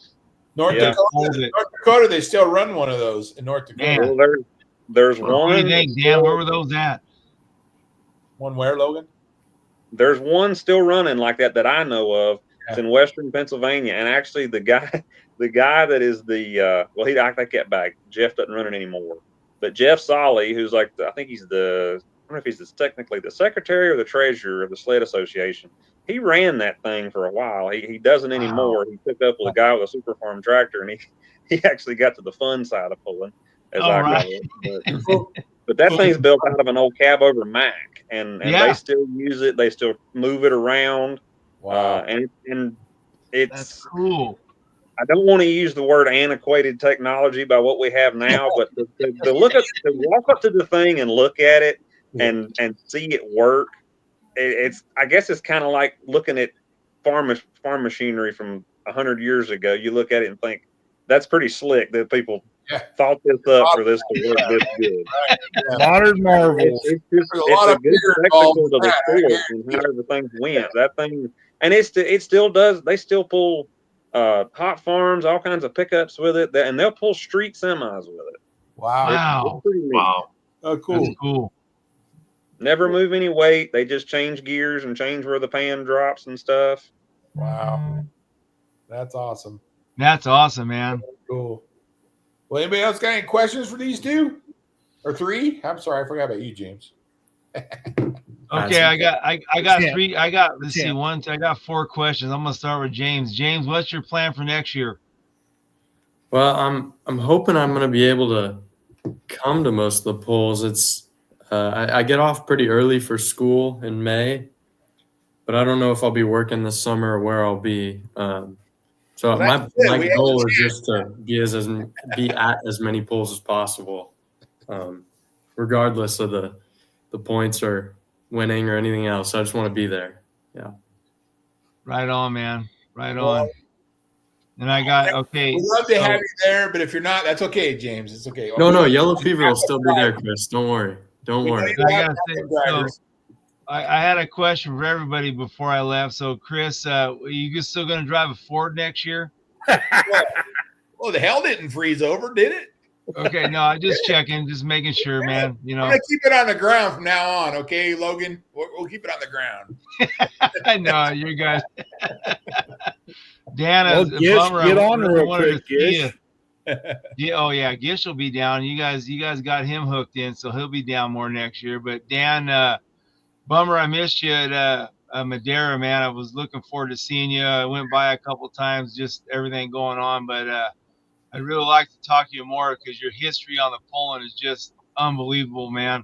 Oh, he'll be I mean, back. I He'll be kind of back. retained a lot of the West Coast stuff, and you did everything else. And you too, Logan. I'd like to meet you guys in person one day, so hopefully we can do that. Logan's a cool guy. And then Absolutely. John, just keep that Mopar going, man. You guys get the parts out of the garage or the dump, whatever you can do to get your truck Harbor going. Freight. Harbor Freight. Yeah. Chris said Harbor Freight.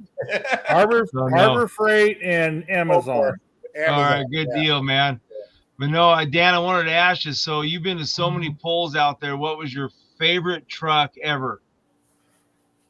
Wow. I know it's hard. I know they asked me that too. What was your most favorite truck that you ever seen or watched? So mine. 2-wheel drive, 4-wheel drive, or are we going to narrow it down? Let's pick both. Let's pick a Just the 2-wheeler and baddest of 4-wheeler. the baddest. The baddest Boy. of the baddest. Most Boy. favorite 2-wheel drive, most favorite 4-wheel drive. You too, Logan. You'll go next. Boy. Well, I'd have to say my favorite 2-wheel drive would have to be Dan Walsh's Irish Challenger. Irish Challenger, Dan and Dave. Ford, Awesome. baby. Ford. There we go. I've always since they brought that first one out there, that was always the most beautiful truck, and they don't have any 2-wheelers anymore, but I'm still on Dave to paint this tractor the old Irish green, but Nice. he hasn't done that yet. Truck's still pulling too, Dan. I think that What's truck's still pulling. I think that truck is still pulling. Yeah, he said it was. I forget where. There was a couple of them at one time there, and they've all kind of gone this and that. But I'd have to say that that first Irish Challenger was probably my favorite 2-wheel drive. Yeah. And 4-wheel drive, boy, oh boy, boy, oh boy, boy. I would have to say probably.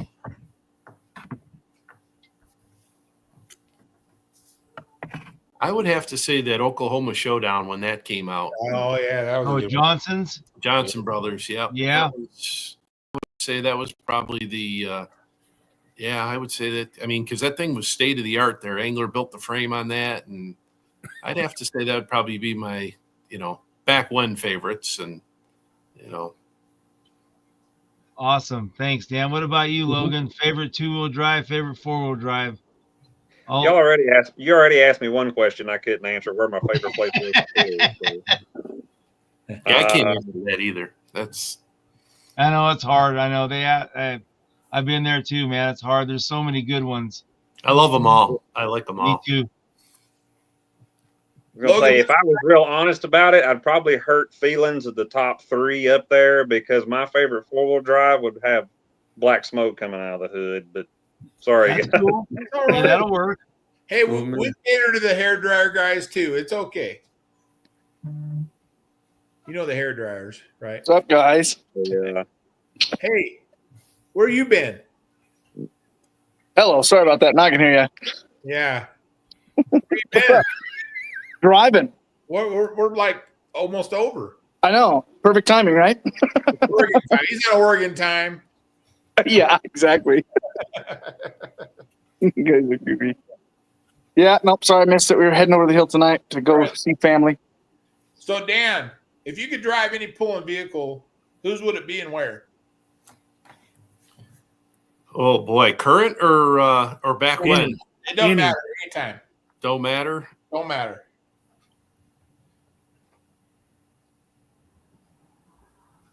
Green Monster. James, start thinking.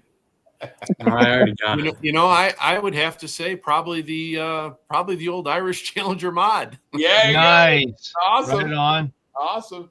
I mean, that thing was a beast back when. The 3-engine or the 4 and 5 engine? The 5-engine one. Okay. The 5-engine one. So Yeah, you got to get Walsh more has built specific. some There awesome was the stuff, 3, man. the stair step one. Yep. Logan, you being behind the hook, which one would you want to drive? Well, it don't matter if it has a hairdryer or not. It's okay. Well, it would have multiple hair dryers under some red sheet metal. I don't know. Honestly, this is red, not green. We go way back. We're going way back here again. But like when I was talking about my dad, my uncle, and all them, they pulled red super stocks back in the day with stuff that as bad as they were 40 years ago, a super farm now would stomp all over them. But if Colin would give me half a chance to drive triple bypass, I think that would have to be. Yeah, right on. Badass. I'd be right behind you with that one. That's pretty awesome. What about you, James? I mean, it's definitely the whip for me. I haven't driven it yet. Oh, that twin engine track. They ain't let you drive that yet? I'm hopefully on the list for one day, but They just tell Kevo, just tell him, just jump in there, say I'm driving tonight. Yeah. I'm just gonna wrap up a bunch of T-shirts for him to shoot, and then. Well, you got that dude. Just wave out with that T-shirt gun. You'll be good. Yeah, Hey, just tell your uncle they're giving away Coors Light in the stands right before he goes, and he'll run up there and you can jump in the seat. Yep. Yeah, that could work too. Yeah, between the two of them. Have your Uncle Steve take him out, and then you'll be good. Awesome, guys. Definitely the I know my favorite truck, and one that I wish I can that ultimate drive is a West Coast truck would be the Falcon. What'd you say, dickhead? We don't care. The Falcon would be the best. I agree. I agree with John. The Falcon would be badass. Yeah. Well, hey, I got a question for you, Logan. Since you're behind the trucks and tractors all the time, what's the wildest ride? Like, what class gives you the wildest ride? Definitely showed up late, right? He showed up late. Yeah. Sorry. You're good. You're all right. Hey, his name's Jason. He's okay. He's good. Right. Yeah. It was a mini Jason. Yeah, it's a cheap name that year. Although Logan, I've seen how many times you've got up against the wall there, different places over the years. Yeah, too many. Yeah. That's crazy, man. But now I went what 10? I think I went 10 years before I had one laid on its side in front of me, and that was a mini. So far, just in the last however many 2-3 years, whatever it was, I've had 4 minis and 1 hot farm, 1 big tractor on its side in front of me. Jeez, that's incredible. So Logan, how many backstreets have you had since you've run the sled? Yeah. None yet, but you're probably regret it later on. Thank God. Well, just like you guys were talking about with the tires, I mean, that's what the minis now, man. Those things are they're just like a top fuel tire now. They load and unload and they let off a little bit, and that's when everything just goes haywire. Right? Yeah, no kidding. Crazy. Sitting on the back of a mini sled now at this point, if you see a blower hat, if you see that over top of the top bar of a roll cage, that never ends well. Right. That's incredible. Isn't underneath your pan, right? Yeah, it will be in the blink of an eye. Dan, I know we didn't ask this question, but where was your first event that you announced in the pulling world? Boy, it had to be in New York. Hey, you guys can watch TV. Go ahead. Boy, I would have to say, actually, I think Dansville, New York. I think Dansville, New York would have been the first place I ever announced. Yep, that would have been back in 2006, I think it was. Yeah, 2006. That's pretty recent. Yeah. When you got done that night, did Henry tell you what you done wrong, Dan? No, but we had a few beverages afterward, though. That's for There sure. you go. There you go. That was always Because that was always the I fun still part. think too. I still think too is what, along with the sled and us with the competition on the track and everything else. Another thing that makes a great show is the commentary. Oh, The Definitely. commentary and the announcers definitely. make the show. Yep. Because you Yep. get somebody in there that knows the equipment, knows the people, they can jazz it up. And they understand, what's Yeah. going on. Yeah, and you get these down periods in between, and they can carry a show. Yeah. Yeah. Yep, for sure. Yep. Yeah, that's where it's always my misfortune. But if you ever get somewhere and you have the sled broke in the middle of the track, that's when a good announcer can earn his Yep. paycheck. Yep. Agreed. 100%. Yeah. It's right there showing everybody off right there. Yeah. You dang right, man. The sled broke up in Eureka, California about 1987, and Dave Matthews was the promoter in NFPA then. And one of the guys that worked with Ron Mealing, he went down there and seen what was wrong with the sled and said, hey, at that time the transmission was ran by a Ford 9-inch on the front. Oh, whatever. The old trucker's trouble. And he says, hey, Dave, he said, we found a guy, in the stands, got a wrecking yard around here. We can go get a third member out. We can fix this, but you got to keep the crowd going. This is like 30 minutes before the poll started. So Dave got on the announce booth and said, hey, all you guys, everybody up here in the stands, come on down to the pits, meet the drivers, hang around the trucks. Gish, your dad was there. I know that. Yeah. You probably remember that one. But he got everybody down there, just made the show out of it, kept going, and took them about an hour. They ran down, got a third member out, and got back to the polls there, and they put the sled back together while they were talking to the fans and getting everybody to look at the trucks. And then, it was an hour late, but the show went on. So That's so a good cool. announcer, that's always a good thing, man, because that's people don't like the idle stuff, and Yeah, that's a good to happy. hear those stories, Yeah. We were at San Bernardino, and Quaylo's sled broke a U-joint, and they didn't have another one. And so they set the weight box and tried to pull the two-wheelers with just the weight box set ahead. And that didn't work out too well. And pretty soon the crowd caught on, and they went ballistic. They were throwing beer on the announcer. They had in front of the announcer, and they were throwing beer at him. And pretty soon they actually calling the National Guard helicopters. Oh no! God. There, San Bernardino, that's like Compton, that's Right. So we went. Hit the dirt, man. Johnny Reed remembers this. We went in the pits and we loaded up. By the time we got loaded up, all the crowd was gone. But it was just like, man, it was scary. It was like, man, you don't want a broken sled. That's a bad juju. Yeah, for sure.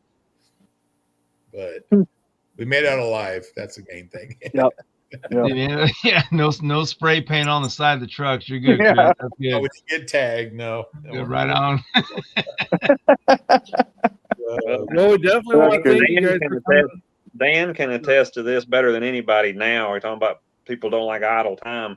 It's the worst now than it's ever been before, because we as society, we don't even wait to watch the 11 p.m. news anymore. You stream everything. Everything is on demand. If you want to look, like, I still want to get my teachers from middle school, but we had to go look stuff up in an encyclopedia. Now you pull your phone out and Google it. Everybody, people have no patience anymore. People they don't like to sit still very long, and if they come to pay to see the show, they want to see it, and they don't want to sit there. Money's worth by God. Yeah.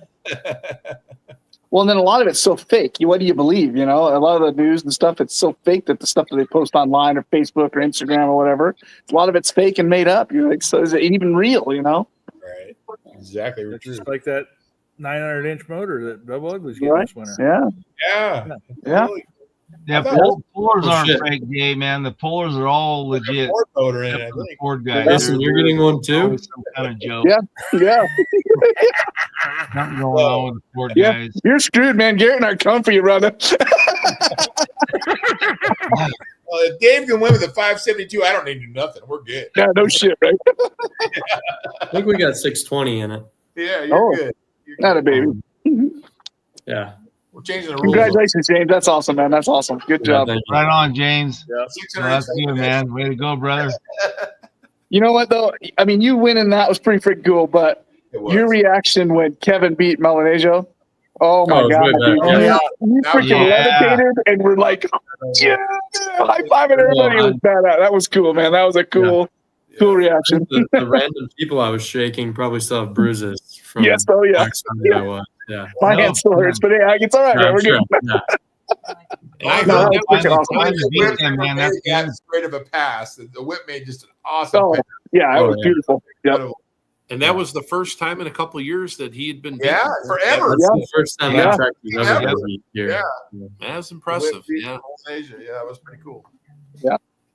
Which we lost the next night, but that was just a fluke. Yeah.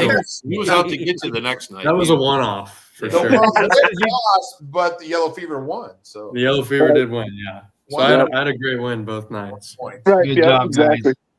guys. Awesome. It's awesome. Yep. Awesome. Yeah. You guys, thank you so much for coming on. Yep. Yeah. Thank you guys for having us. Yes. Yeah, thank you. We'll do it again. No, Logan, great seeing all you guys, man. Hey, hope everybody has a dynamite Thanksgiving, man. With your Yeah, you families guys and too. everything. Yes. Right on. God bless you. Bless all. you guys. Awesome. All right. Thank you guys. I also got to put it out there, happy birthday to my wife, her big 50 this Yeah. today. Oh yeah, right on. Yeah. You're Awesome. not supposed to tell her age, man. Right, yeah. Okay, Geez, 25 John. times 2. Gray on, there's a gray on it, man. He looks way older than 25 me. times 2. Oh. But Right yeah, on. thank you guys for coming on. I'm loving this bridging the gap between West Coast and East Coast and everything else. And Yeah. it's been a joy getting to know you guys. I've been friends with you guys on the internet for a little while, but now getting to meet you guys, like Logan, when we met at the shop or at Massetti's and stuff. It's fun to bridge these gaps now, and Yeah, this has been sure. a joy. Yeah, very good people. Nice to meet you guys. And Yeah, I can't wait to talk up California here when we go to the farm show and Nevada. Don't worry about Nevada. Well, West Coast. Let's just say Okay, West Coast. There you go. Oregon. Yeah, we got Oregon down there. Yeah. They have a little bit of oxygen left in that state, I think. Hey, great talking to you guys, man. Dan, thank Logan, you. all you guys Thank you. that look forward to meeting you guys in Sam. person. James, way to go. Thank Yeah. you. Chris, I'll see you guys. JB, Stop, Big J Gish. Yeah, you guys are awesome, man. We'll see you guys soon. All right, All bye. right. Only other thing I'll say, and I know everybody's ready to go, but when Brian bought the blue sled in 2015, I hopped a plane. I went out there. I went to Tulare to the farm show with him 9 years ago. So I got to meet Jim Burgosian. I'm probably butchered his name, but Go. that was you the did first good. time I got to go out there and see it. And from 9 years ago to 2 weeks ago, it kind of blew my mind at how much stuff Right. in that side of the country has caught up. Nice. It's, Good to they're hear. not, they're no joke on the West Coast. I about said East Coast, but It's all right. Yeah. it was pretty cool to me in 9 years to see how much progression everything had made.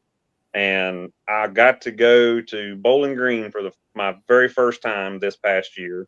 I was always pulling somewhere that weekend, and I can honestly say, especially just in the last few years, that GSI is only second place for the amount of fun I had to bowling. Yeah.